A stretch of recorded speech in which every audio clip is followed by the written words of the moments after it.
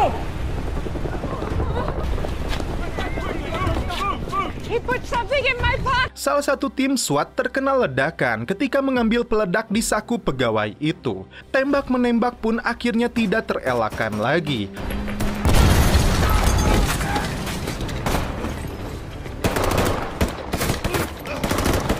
Dan 2 tersangka pun berhasil ditembak, hingga yang terakhir berhasil kabur membawa uang.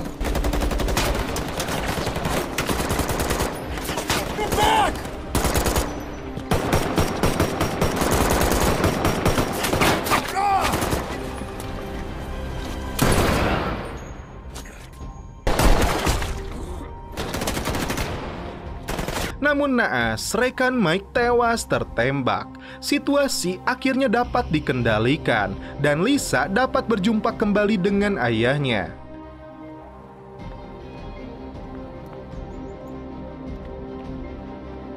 Di akhir cerita, Mike dapat berkumpul kembali bersama keluarga dan cucunya. Come kiss your granddaughter. Dan film pun berakhir. Oke guys, bagaimana menurut kalian alur cerita film dari 211 ini? Dari segi alur ceritanya, film 211 ini memiliki alur maju. Dan meskipun bergenre laga, isi cerita 211 ini sangat ringan. Dan di akhir cerita film ini ditutup dengan adegan sedikit mengharukan, namun akan tetap membahagiakan. Dan sekarang kita kembali lagi ke slogan Broview. Apapun filmnya, minumnya tetap Kopai.